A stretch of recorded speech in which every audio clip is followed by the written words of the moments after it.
Assalamualaikum warahmatullahi wabarakatuh, sahabat Termarmah Hikmah. Semoga kita semua dan keluarga kita selalu mendapat perlindungan Allah Subhanahu wa Ta'ala. Kali ini saya akan menceritakan kisah Abu Nawas yang berjudul Menangkap Harimau Berjenggot. Selamat menikmati. Karena mudah mendapatkan apapun keinginan dan permintaan baginda Khalifah Harun al-Rasyid sering menjadi aneh-aneh dan tidak masuk akal.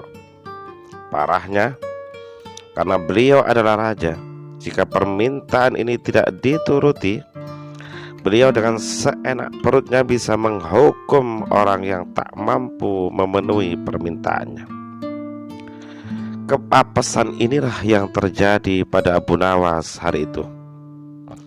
Ketika nggak ada angin, nggak ada hujan, tiba-tiba Sultan memanggilnya ke istana. Hai Abu Nawas, sekarang juga kamu harus dapat mempersembahkan kepadaku seekor harimau berjenggot. Jika gagal, aku bunuh kau, seru Sultan Harun al-Rasyid saat Abu Nawas sudah berdiri di hadapan beliau. Bila sudah begitu, Abu Nawas hanya bisa tertunduk menatap lantai dan menyadari bahwa baginda sedang galau. Dan jika beliau sedang galau, ia akan benci pada siapapun termasuk dirinya. Dari bahasa tubuh dan intonasi baginda ketika mengucapkan kalimat itu, jelas sekali bagi Abu Nawas betapa Sultan sedang kesal dengan Abu Nawas. Baiklah hamba, baiklah tuanku raja, semua perintah Paduka akan hamba laksanakan. Namun untuk yang satu ini hamba mohon waktu 8 hari, jawab Abu Nawas tanpa bisa menolaknya. Yang bisa dilakukan Abu Nawas hanya meminta waktu lebih panjang agar ia menemukan siasat untuk dapat memenuhi keinginan Sultan yang satu ini. Kalau permintaan kamu hanya itu, baiklah, aku beri kamu waktu 8 hari. Tapi jika sampai gagal, ingat, kamu akan aku hukum berat, jawab baginda dengan suara yang tegas dan keras. Setelah menghormat pada baginda raja, pulanglah Abu Nawas ke rumah. Di sepanjang perjalanan pulang, otak Abu Nawas dipenuhi pertanyaan. Mengapa baginda meminta hal yang seaneh itu? Ia menangkap gelagat bahwa raja sangat marah padanya. Dicarinya akal supaya dapat mencelakakan dirinya. Ini perkara serius. Kali ini juga aku harus berhati-hati, pikir Abu Nawas dengan penuh kegelisahan. Sesampainya di rumah, dipanggilnya 4 orang tukang kayu dan disuruhnya membuat kandang macan. Hanya dalam waktu 3 hari kandang itu pun sudah siap. Di hari yang telah ditentukan, Abu Nawas berpesan kepada istrinya agar ia menjamu orang yang berjenggot yang akan datang ke rumahnya. Apabila Andinda dengar kakanda mengetuk pintu kelak, suruh dia masuk ke dalam kandang itu, kata Abu Nawas, memberi instruksi menunjuk kandang tersebut kepada istrinya. Baiklah kanda, kata istri Abu Nawas. Abu Nawas pun kemudian bergegas pergi ke musola dengan membawa sajadah. Hai Abu Nawas, tumben kamu salat di sini, tanya imam dan penghulu musola tersebut. Saya sholat di sini karena saya ada perlunya dengan bapak penghulu. Sebenarnya saya mau menceritakan hal ini kepada orang lain, tapi karena tidak ada yang lebih berpengalaman dari Tuan Penghulu, lebih baik masalah ini aku adukan kepada Bapak Penghulu, jawab Abu Nawas. Begini Tuan Penghulu, tadi malam saya ribut dengan istri saya. Itu sebabnya saya tidak mau pulang ke rumah.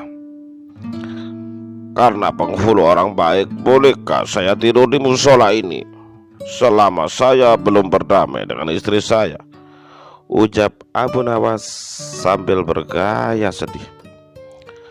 Mendengar perkataan Abu Nawas, otak nakal penghulu itu pun berandai-andai. Pojok dicinta ulam pun tiba. Aku biarkan Abu Nawas tidur di sini dan aku pergi ke rumah Abu Nawas menemui istrinya. Sudah lama aku menaruh hati kepada perempuan cantik itu. Hai Abu Nawas, kalau kau berkenan, bolehkah aku menyelesaikan persediaanmu dengan istrimu itu? Kata penghulu mencoba bergaya simpati sebagai modus untuk akal bulusnya. Silakan Tuan, silakan. Kau baik sekali Tuan penghulu. Aku hanya minta izin menginap di sini, tapi kau memberi lebih dari itu, yaitu mencoba membantu menyelesaikan masalahku, jawab Abu Nawas. Hamba sangat berterima kasih atas kebaikan hati tuanku, penghulu, lanjut Abu Nawas sambil menunduk-nundukkan kepalanya. Maka pergilah penghulu itu ke rumah Abu Nawas dengan hati berbunga-bunga dan dengan wajah berseri-seri mesum. Setelah sampai diketuknya pintu rumah Abu Nawas dan begitu pintu terbuka, ia langsung mengapit istri Abu Nawas dan diajak duduk di sampingnya. Hai Adinda, ucapnya memulai gombalannya. Apa gunanya punya suami jahat sepertimu dan melarat? Lagi pula Abu Nawas hidupnya kan tak karu-karuan. Lebih baik kau jadi istri aku. Kamu dapat hidup senang dan tidak kekurangan suatu apapun, rayunya.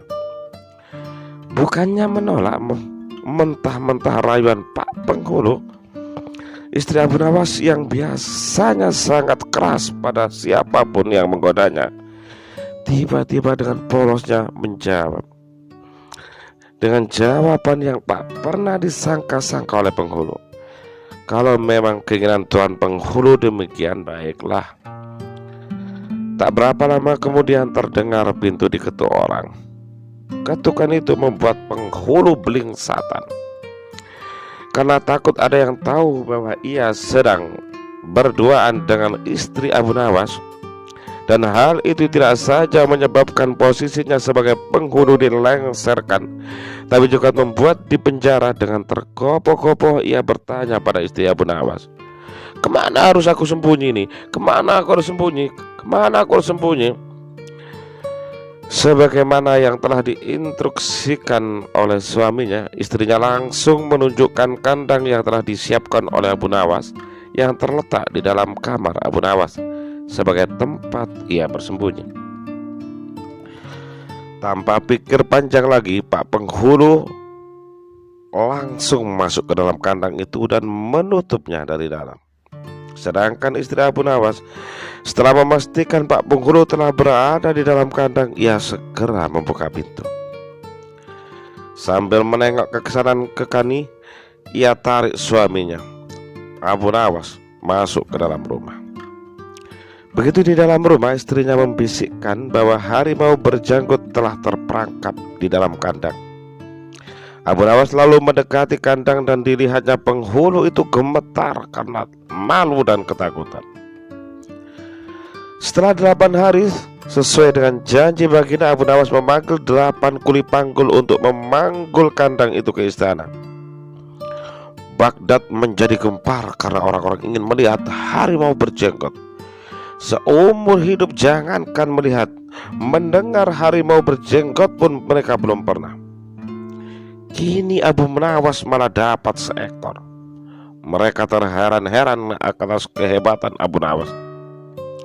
Tetapi begitu melihat penghulu di dalam kandang, mereka tidak bisa bilang apa-apa selain mengiringi kandang itu sampai ke istana, hingga menjadi arak-arakan yang begitu panjang. Si penghulu malu bukan main. Tidak lama kemudian sampailah iring-iringan itu ke dalam istana. "Hai Abu Nawas, apa kabar? Kamu sudah berhasil mendapatkan harimau berjenggot?" tanya baginda. Dengan berkat doa tuanku, alhamdulillah, hamba berhasil tuanku, jawab Abu Nawas dengan entengnya. Maka dibawalah kandang itu ke hadapan Baginda. Ketika Baginda hendak melihat harimau tersebut, si penghulu memalingkan mukanya ke arah lain dengan muka merah padam karena malu. Akan tetapi kemanapun ia menoleh, ke situ pula Baginda memelototkan matanya. Tiba-tiba Baginda menggeleng-gelengkan kepala dengan takjub, sebab menurut penglihatan beliau yang ada di dalam kandang itu adalah penghulu musola. Abu Nawas buru-buru menimpali. Wahai tuanku, itulah harimau berjenggot yang Baginda minta. Akan tetapi Baginda tidak cepat tanggap. Beliau termenung sesaat. Kenapa penghulu dikatakan harimau berjenggot? Pikir Baginda Raja. Berkali-kali Baginda memuntari kandang itu sambil bergumam. Penghulu. Iya tuanku Baginda, kata Abu Nawas. Perlukah hamba memberitahukan kepada Paduka dapat menangkap harimau berjenggot ini di rumah hamba sendiri? Tidak usah Abu Nawas, aku sudah memahaminya, kata Baginda sambil menoleh ke kandang itu dengan mata berapi-api. Bukan main murka Baginda kepada penghulu itu, sebab ia yang mestinya menegakkan hukum justru melanggarnya. Ia telah mengkhianati jabatannya. Baginda segera memerintahkan prajurit untuk mengeluarkan penghulu dari kandang dan diarak keliling pasar. Setelah sebelumnya dicukur segi empat agar diketahui dan dijadikan pelajaran oleh pejabat yang lain. Demikianlah kisah ini berakhir. Terima kasih dan jangan lupa mengikuti kisah menarik lainnya masih di channel Rema-Rema Hikmah. Wassalamualaikum warahmatullahi wabarakatuh.